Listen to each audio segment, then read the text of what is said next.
Breakfast Club. Let's bring you up to date with the stories making the newspapers this morning, shall we? What's going on, Ellie? Well, the front page of the Daily Mirror has this headline: "She was just so happy." She's referring to the life and shocking death of Elle Edwards, who was shot dead in Merseyside on Christmas Eve. A really shocking story, that one. Absolutely shocking, actually, yeah. And the Daily Telegraph leads with energy companies. An investigation that they've conducted has found almost £2 billion of customers' cash is being hoarded by energy firms. The Daily Mail reports that the NHS middlemen are apparently charging the National Health Service £1 billion a year in fees for agency staff. Yes, and the I paper says 2/3 of junior doctors are trying to leave the NHS. And the Daily Star focuses on the weather in North America. They've gone with the headline, "Blizzard Lizards." Giant American lizards are getting so cold, they are freezing solid and falling out of their trees.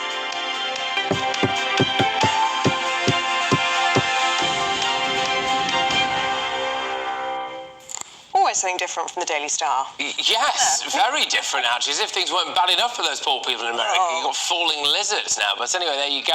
OK, so it's time to go through the papers, and this morning we are joined by broadcaster and showbiz journalist Stephanie Tecci and writer and columnist Emma Wolfe as well. Thank you very much. Morning. Morning, all. Both looking absolutely fabulous, I must say. Look at you, Surprised beautiful. I'm still surviving after Christmas. Such a slob yesterday. Best way to be on Boxing Day. Right, let's get into it, shall we?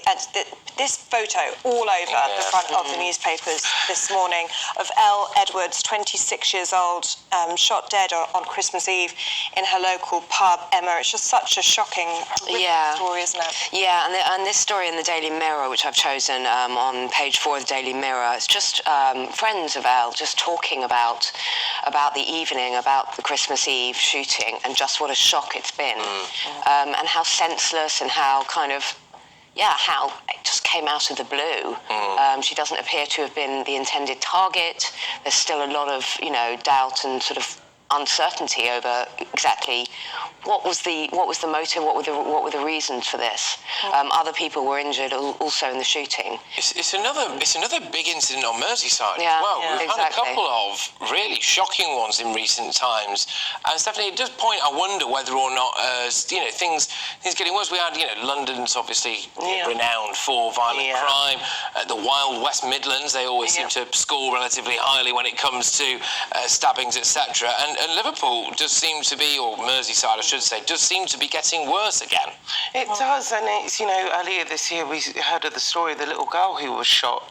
And it's really heartbreaking what's happening in this country in terms of violence, in terms of gun crime, knife crime. It just seems like we're not actually getting a handle of it, and it's just, you're getting these heartbreaking cases of innocent people who do not deserve to die. And it's like, you think, for me, just reading this story, I think she had her whole life ahead of her.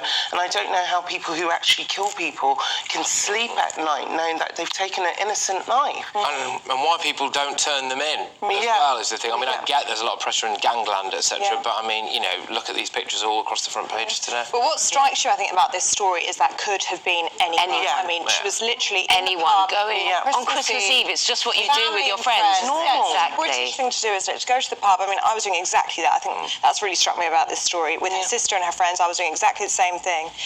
Just really, really shocking news. And like you said, 4 months on from the death of Olivia Pratt-Corbell, who was killed in her own home. I mean, it would be really interesting to see what the police response to this is, because they will have to step up security or have some sort of strong reaction to this. Yeah, it's kind of scary because you think, what is the solutions to these kind of situations? Because as you say, it can happen at any time, anywhere, and it just, you could just go about your life and just not realise that these kind of situations do happen. And her poor family as well, on Christmas Eve. Just to fill you in before we move on to the next story, it says 2 people were last night arrested in connection with the shooting. A 30-year-old man from Tranmere was held on suspicion of murder, etc. So we'll have to all see how this one plays out. Nothing concrete yet. Yeah. Right, Stephanie, let's have a look at the front page of the Telegraph, shall we? Energy companies hoarding billions of customer cash. Yes, so the Telegraph have done an investigation with a few energy firms, including OVO, Octopus, and this other one, EDF, and they found that they've been holding up to customers cash up to £2 billion. And so what they've been doing, they've been increasing their direct debits. And so people can be in credit. Like one customer, she paid in advance £2,300, but she was still getting charged extra through her direct debits. So what these companies are doing is they're charging more through direct debits, and they're reinvesting that money back into their own business. And I think to myself, this is daylight robbery. We're already finding it quite hard. We're finding it quite hard to pay these energy bills, and knowing that they're capitalising on people who can't even afford these bills, it just doesn't make no sense. I mean, it's an interesting one, this, because I am all for wealth creation and growth. That's a healthy economy, and I think we should aspire to all of that stuff. I am instinctively against things like a windfall tax. To me, sometimes that seems a little bit unfair. But then I read stories like this, and it becomes, I think for your average man and woman on the street who are struggling at the minute, it becomes harder and harder to justify not doing some form of windfall tax. The headline alone, energy companies hoarding customers' billions. Yeah. And it's billions that they're making in profits. Like you, I'm ideologically opposed to that kind of, curb on business or sort of tax on profits, tax on motivation and investment and hard work and all of that.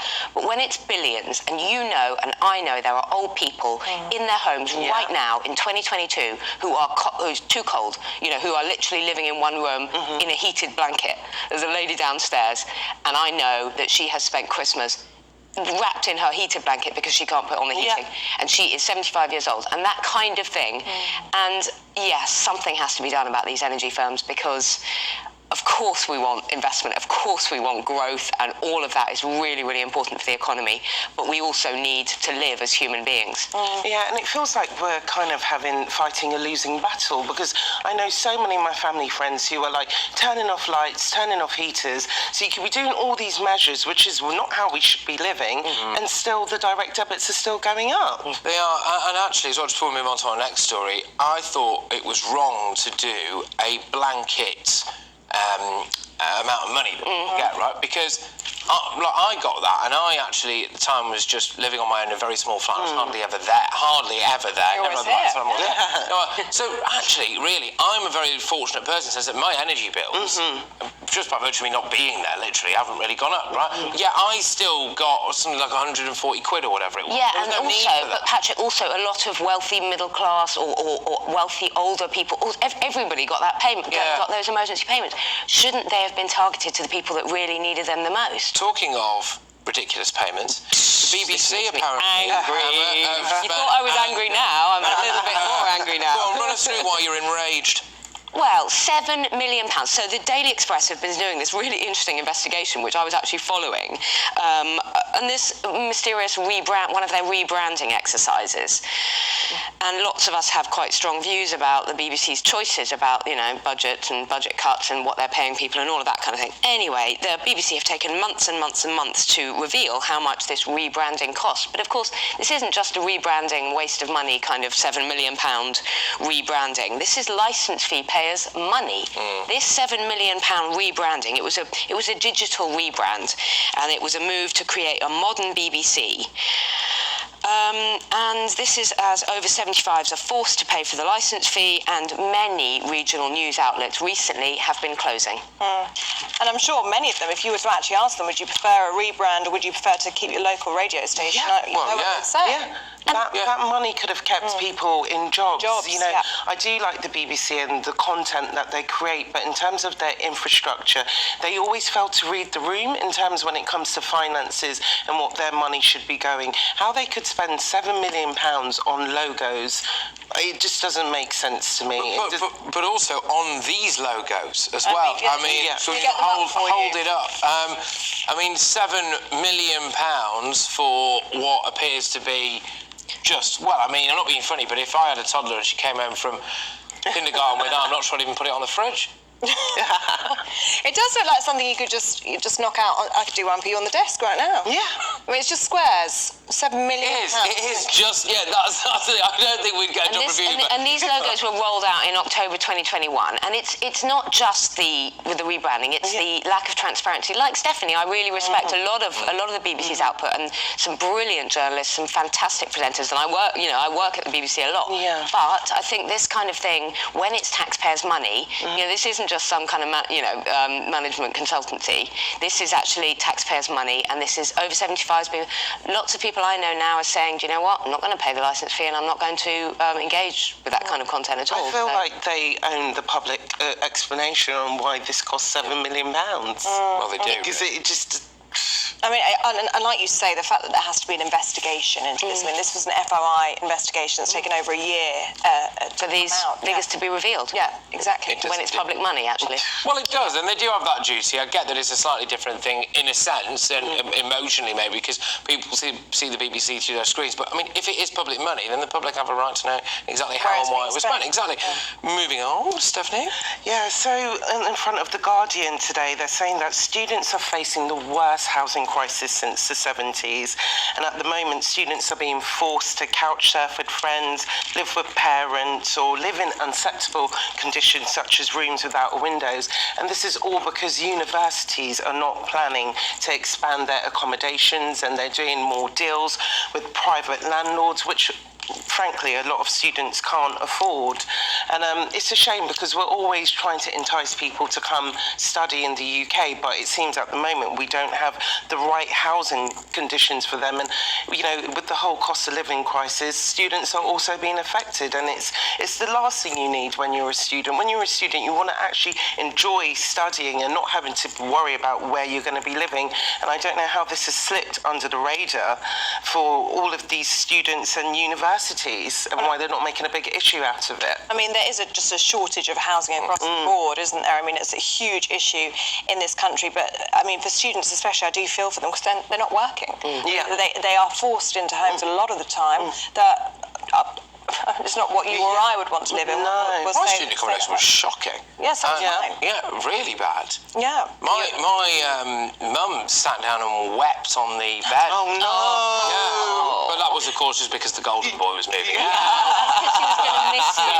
Yeah, exactly. Yeah. But no, so substandard accommodation for students, both in halls and out elsewhere. And they're in a vulnerable position. If you go to a private landlord and say, look, I've got mould on my walls or whatever, when there's demand, he can say, well, don't worry, I'll just get other people. Yeah. And where's that money? It's not just students, it's a lot of young people who are trying to live and work and keep going. I think we've got just enough time very quickly for the final one of this round of papers. Heli days. And it says Danger Zone Holidays. Yeah, so if you want to go somewhere really, really crazy in a really dangerous place, then the Daily Star have this is a tour company that's actually based in Wigan, and they can book you to, it's called Lupine Travel, and they can book you to some of the world's most dangerous and interesting destinations, including places like war-torn Syria, Palmyra, North Korea, Chernobyl, really some quite out-of-the-way places. I'm all up for At this it. time of year, Yeah. at this time of the year, all I want to do is be lying on a Caribbean island somewhere. I think people that take off for the sun for a month just have it right. I don't want to go anywhere dangerous. I don't want to go anywhere cold. I'm the opposite. I think most of these countries which have a bad rep, they had a good country before the war, and there's so many gems there to explore. As long as you're safe, and I think if a travel operator's doing it, why not say yes? You are a traveller, though, aren't you? I am. I am too, but after the year that we've had, I think we all just need to flop somewhere. Chill. Yeah. So I imagine the insurance on North Korea is hefty, but there you go. Right, okay. Well, look, thank you very much, both of you. Good start, a flying start, some would say. It is, what time are we on now? 6:48. I think You're struggling a bit. I think I need glasses. I think you might need to get booked into an optician. 23. Absolutely. Public lie test, maybe. But yes, it is.